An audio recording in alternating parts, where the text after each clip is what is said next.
pedigree charts. And what a pedigree chart is looking at traits. It's like looking at, you know, AB blood type. It's like looking at, you know, hair color. It's like looking at eye color. But instead of looking at one generation, we're going to look at a couple of generations. You guys might remember from 2 weeks ago, we actually did a little bit of this already, because we went through, if you guys remember, Brendan Chang, you had a question about, oh, if I had right hand, if I have a left hand, is that, but there's no one in my family that has got left hands. I drew this complicated family tree. Well, we're going to learn how to do those properly in a proper lesson. Let's start off with what a pedigree chart is. A pedigree chart is a way of looking at family relationships and presented traits, and using that to discover genotypes and predicted future children's traits. A lot of text here. I regret this entirely now. I should have broken this down into a couple of sentences. But let's talk about what this means. And so we'll start off. It's a way of looking at family relationships. So in other words, it's a family tree. It's a scientific family tree. The only difference is that we are part of this family tree.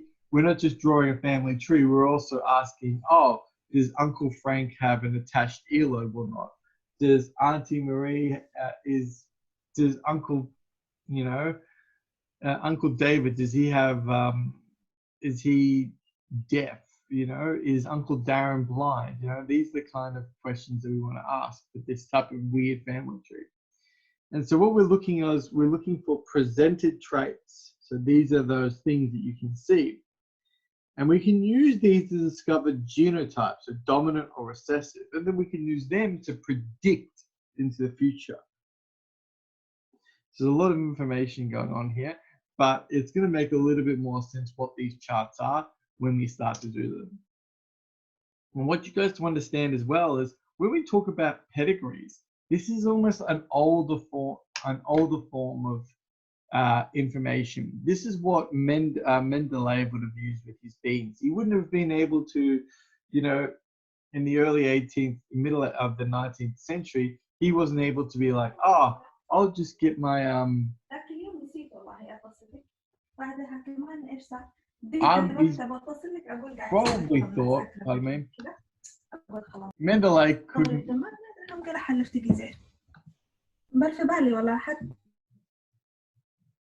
Okay, so Mendeleev couldn't easily just go and grab a gene sequencer back in the 1900s. So therefore, he would have used this process to figure out.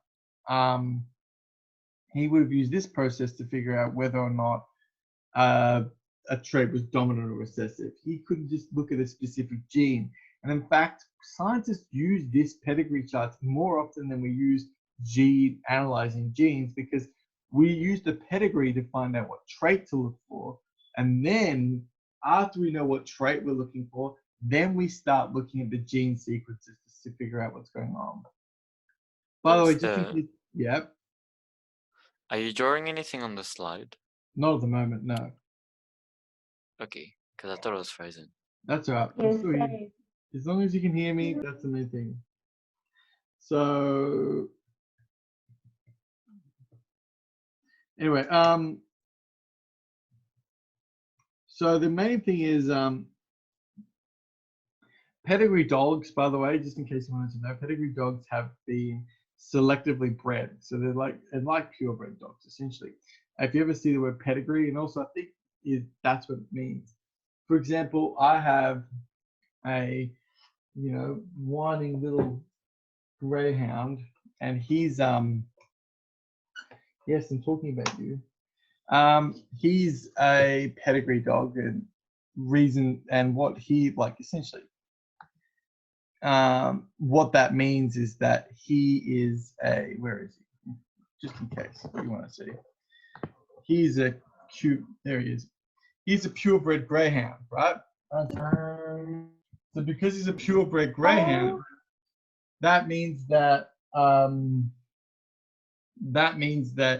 his parents were both greyhounds, and his parents were both greyhounds. And when we bought him, they actually gave us a pedigree chart, which actually showed the family tree, his family tree, to prove that all of the dogs that went into making him, like his great-great-grandfather, was also a greyhound. So that's how I know that he's a purebred greyhound. Aren't you? Aren't you purebred? Oh, are you gonna sit down? Are you gonna be good? You just want to eat my toast. No, you can't eat my toast. All right. So that's, again, the word pedigree does link to this. In fact, so it does link to this, to purebred dogs as well as other things as well. So let's keep jumping through. What are the rules of pedigrees? There are a fair couple of rules here, but most of these can be summarized in this picture here. I just thought I'd write them down just so we could be clear. Squares are for males and circles are for females. Okay. Now, you're going to have to find a way to remember that squares are for males and circles for females. For some reason, I don't really struggle with it that much. I guess when I think about men, I think about, oh, men, they're supposed to be big and muscly, and I don't know, like, when I think about them, I'm like, oh yeah, that makes sense that they would be squares, because we can draw like a six-pack. We can draw like big muscles. That sort of makes sense to me, that men would be squares and women being females. I don't know, that sort of makes sense too, but I don't really care. You just need to find a way to remember that squares are men, males, and circles are females. I guess maybe you could go with, men's jaws are more pointy. I've seen some really weird ways to memorize it, but I don't think it matters too much. Hopefully, as time goes on, you just be like, oh yeah, circles, females, yeah. The lines across represent a mother and father or mating patterns. And back in the day, obviously, it's kind of funny how things changed. Back when these were really popular, you would refer to these as, oh, these two people are married, they're wedded together. But of course, nowadays you don't have to be wedded together to have children. You don't have to be married. So therefore, that line just means that, a particular man and a particular woman have gotten together and had children. Their offspring or children are drawn downwards from their connecting line. So if we've got a connecting line, these people are their children. What's important? Even though this circle is connected to this square, because it's connected from the top, I can tell these are brother and sister, not husband and wife. When they're drawn connecting across the side, that's when I know it's husband and wife or mother and father. We're not gonna go into incest, don't worry. We could, but we're not going to. There'd be actually some interesting genetics we could talk about, but I really don't want to get into it because I don't understand enough of it, and it's also very, I don't know, I don't like thinking about incest. Anyway, let's keep moving on. Each generation is written in Roman numerals. So what that means is here, I, Nick will be I. And if we were to do 3, 4, it would be IV. And each individual has a number. So this is I1, this is I2, this is II1, II2, II3, II4. There is no, and I got really confused about this when I first learned it. There is no, it doesn't matter if you've got how they're related. This isn't I because they're a child of this one. It's just written from left to right, which makes it actually really easy to sort of process. And last but not least, people with the trait are shaded and people without a trait are unshaded. So let's just say we're looking for, is your earlobe attached to your head or is it not,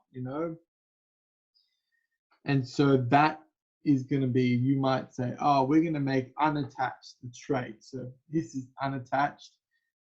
You could then say, well, I'm going to shade this person. And it just means instead of having to do that, and then you can use the whole power of this is we're going to use it to start to figure out some genotypes. to start to use what we already know about dominant and recessive alleles and go, well, let's figure out what's going on here. I'm going to change the slide. You can come back and copy this down later on if you want, but we're going to change and we're going to do this. We're going to work on this pedigree. Now, this is an autosomal pedigree. Well, this is an autosomal trait, I suppose, which means that it's found on one of the regular old 44 chromosomes. Autosomal means it's one of the boring chromosomes. I suppose it's not really a boring chromosome. It's just one of the, 44, not one of the sex chromosomes. When it's a sex chromosome, that's when it starts to get a bit weird. But at the moment, we're just going to look at just the regular chromosomes. First things first, can someone tell me what's wrong with this pedigree?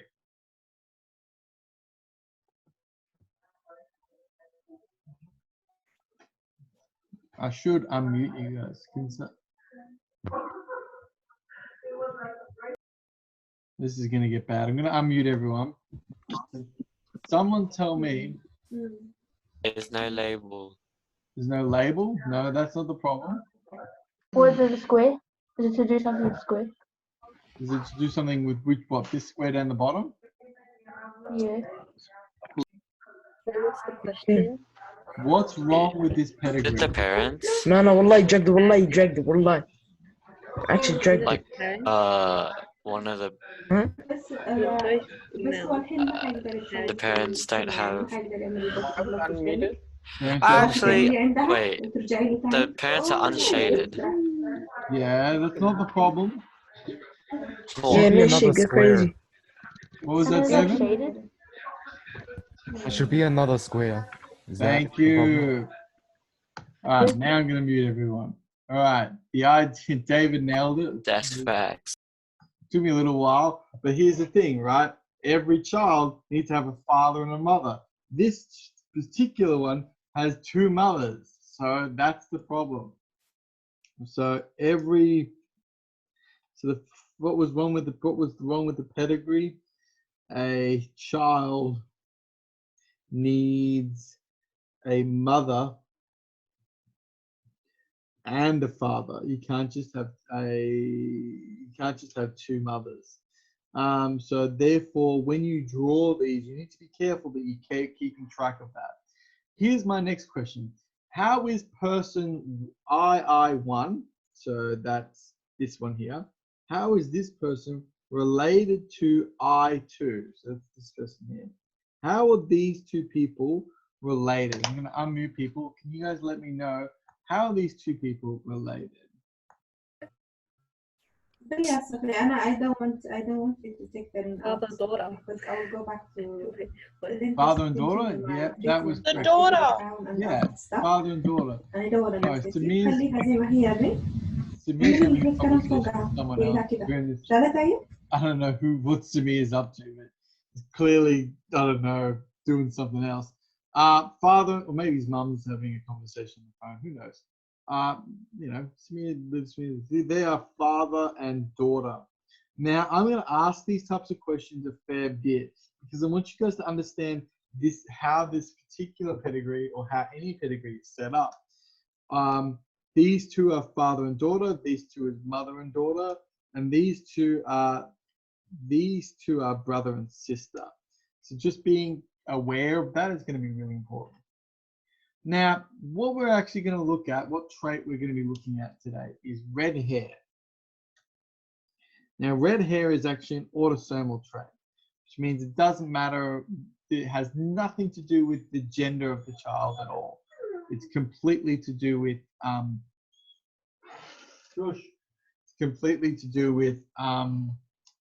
whether it's recessive or dominant. Do you guys think, and I want you to pay close attention to the fact that both parents do not have orange hair, do you think that orange hair is recessive or dominant? I'm going to unmute everyone again. I want to see if I can. Recessive. It's recessive. Okay. Recessive. Recessive. Cool. It is recessive. You are correct. The trick to knowing that it's recessive and not dominant is, and if you're like sitting there, how do these people know? The trick to knowing that it was recessive and not dominant is this. This person with red hair, right? They must have gotten their red hair genes, their lowercase r, lowercase r. Well, maybe we won't use lowercase r. We'll use something like, I don't know. We'll use something like B. No, H. Let's use H for H for normal hair, and we'll use lowercase h for red hair. So therefore, this guy has a lowercase h and a lowercase h. Now, he must have gotten one of these lowercase h's from their mum, and one of these lowercase h's from, one of the lowercase h's from the mum, and one lowercase h from the dad. But because these people don't have, right, these people don't have red hair, they must have a dominant normal hair color gene and a dominant hair color allele. So they've got capital H, capital H. And that's, we know that is the case. Because if this was, let's just say, let's pretend we didn't, the mum was capital H, you could easily say, well, where did this other H come from? So it's not possible. But here's the problem that we have with the daughter. The daughter, she hasn't got red hair. So she could be capital H, lowercase h, just like her parents. We've got capital H from one and a lowercase from the other. Or it is possible that this daughter could have capital H, which got a capital H from both of them. She could be homozygous or she could be heterozygous. We actually don't know. So because of that, we're going to write both of them.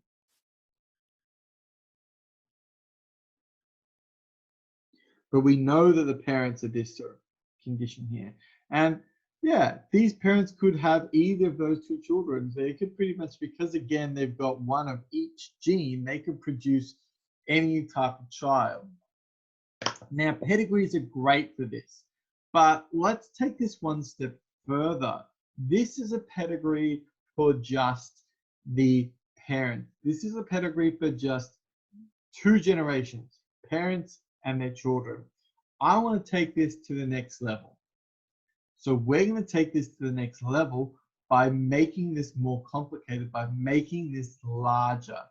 I'm going to show you how we're going to do that. This is now 3 generations. We've got the children, we've got their parents, and their parents. Do we draw that? I'd like you to draw that, yes. If you want me to give you guys some time to draw it, I can. And then we've got their grandparents at the top. And we're not going to draw the grandparents, you know, their brothers and sisters, because that would turn into a, you know, multi-layer. That would become really, really crazy. But I would like you guys to jot this down. You can extend the one that you were doing before. I'm actually going to write down labels. So I'm going to write down here, this is the dad, and this is the mum. This is the maternal grandmother. You don't have to write these labels. And this is the maternal grandfather. Now you guys may not have may not have used these words before, but it's a great, because you have, well, actually I should be careful. Some of you guys may have lost your grandparents, which is, you know, very likely. But if you haven't, then you probably are wondering, how do you refer to different sides, like grandmother, grandfather, grandmother, grandfather? you can say paternal. Paternal grandmother means your grandmother from your paternal father. Paternal patriarch. That's where the word pat means father. And so these are the main ones here. Now, Wait, so which ones are your mum or mother's side grandparents? they're called maternal. So your maternal mother, your maternal grandfather, your paternal grandmother. Now, the first question I'm going to ask,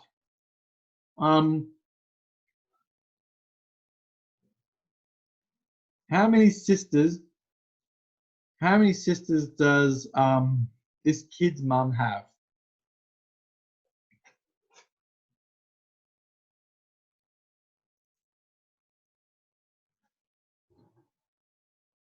Do I need to unmute everyone? I think I might need to unmute. Which mom? How many sisters does this boy's mum have? I can't see which one you're pointing at. So I don't see your cursor. Which one is this boy, Yeah. sir? This one down the bottom. Oh, that one. Yeah. How many? None. One. Wait.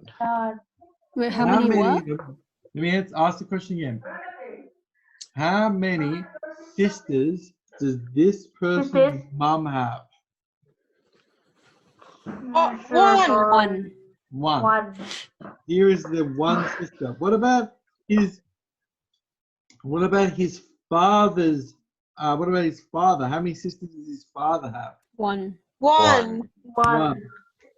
And this person here's a harder question. How is this person and how are these two people related? Auntie. It's an auntie. Facts. So auntie and uncle. So and this is an uncle on the father's side. Now, pardon me. What we're going to do now is we're going to put in some of the genes that we know what's going on here. And we're just going to explore some of the things here. Now, whenever you do these, I've seen people try and do these before. And the difficulty with doing these is that you always end up with a lot of different you can get a bit confusing. So I find the easiest way to tackle these is always to start off with the recessive genes first. Now, how you pick up on a recessive trait is, of course, we know that a recessive trait is shaded, which means that this one is lowercase r, this one is lowercase r, this one is lowercase r. I should really draw all my r's looking the same, otherwise people are going to get confused.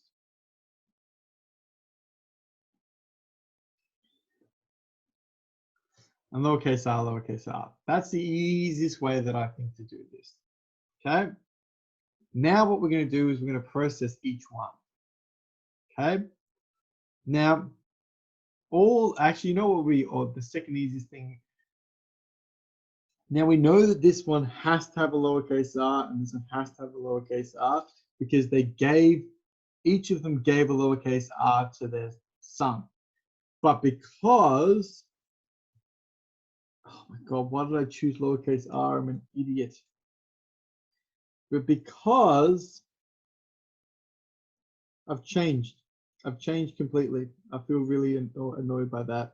I used H in the previous example, now I'm using R. Sorry to confuse you guys, but I'm going to go back. You guys remember, the reason that I'm confused is I did H in lowercase h, and now I've changed my pattern. I'll just quickly fix that up.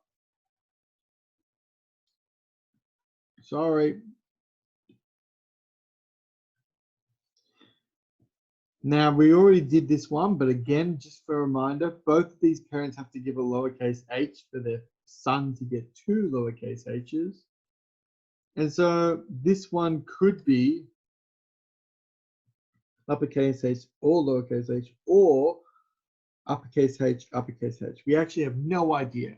The only way we could figure out for this particular daughter whether she has uppercase h or lowercase h is either if we A, genotyped her, or B, if she had a red-haired child. If she has a red-haired child, we know it's definitely uppercase h, lowercase h. If she doesn't, then we don't know.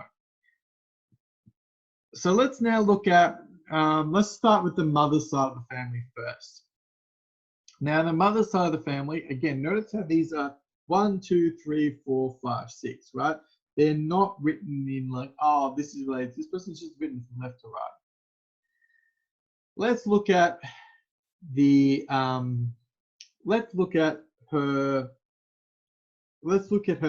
her parents. Now, she has a lowercase h and an uppercase h. So that means that she must have gotten the lowercase h definitely from her father, her mother. She's definitely, sorry, I got that wrong again. She's definitely got one of these lowercase h's from her mum. But her dad could have given her one of two. The dad could have given her either, it could be this, or it could be this. Now, the reason I know, hold on. Sorry. The reason I know that it has to be one of these two is because one has to have a capital H because he's got a normal hair color. But I know it could be a capital H because then they would have hybrid children, HH children. Or it could be that they have, you know, it could be that it was just lucky. It could be just lucky that none of them got the lowercase h. Now, because we now know the parents' genotypes, we can easily figure out the children's. Each of them has a lowercase h because of their mum's red hair, but because they're all normal hair color, they all have a capital H. Okay, so I guess some of the rules that I've been using, is this, and it's always, and this is the advice that they give when you're trying to do these kinds of pedigrees, is to remember that you must get one gene from your mum and one gene from your dad. In this case, if your mum can only give you one type of gene, then you will have that type of gene. If your mum can only give you red hair genes, then you will have a red hair gene. But if you know that you've got a red hair gene, but you don't have red hair, that means you've got a dominant gene in there. Now, we could do this for red hair. We could do this for lots of different examples. Let's go have a look at the paternal side, the father side. Now, this one's a bit different. Now, we've got like HH, but we've also got, whatever. Uncle David here has got lowercase h and a lowercase h. Okay? Uncle David's got red hair. And that makes sense. His mum has red hair. But he must have got one of these lowercase h's from his father. So one of these has to be a lowercase h. And one of these has to be a capital H. Now, what's really important here is to compare the side on the right with the side on the left.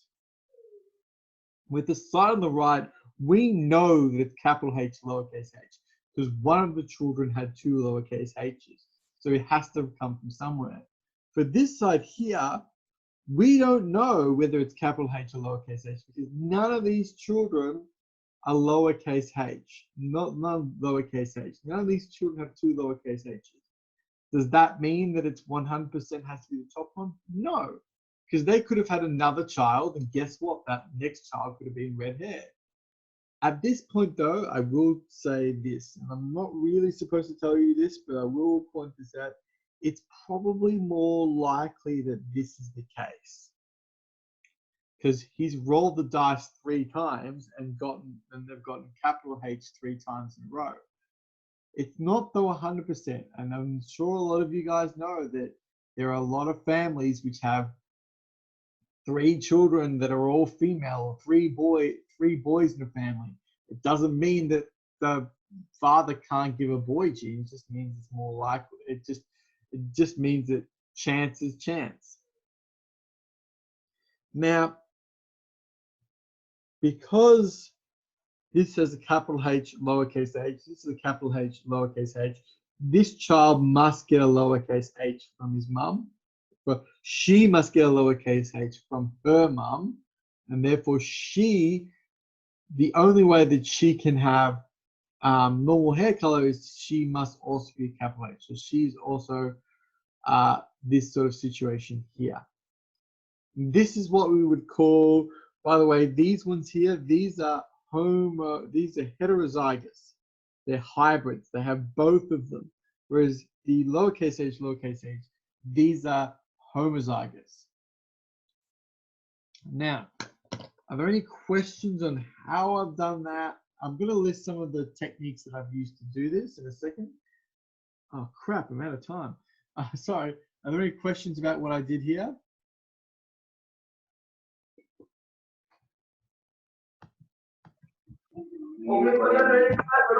No. It's a bit confusing, like at first, but then like you get it, like as you keep going and doing it. Exactly. Yeah. I find the exact same thing, Alethea. When you look at a big chart, you're like, oh my God. But it's like once you start filling it in, it starts to make a bit more sense. All right. Yeah. Can we back Guys, out? I'm going to meet you back here at period 6. Cool.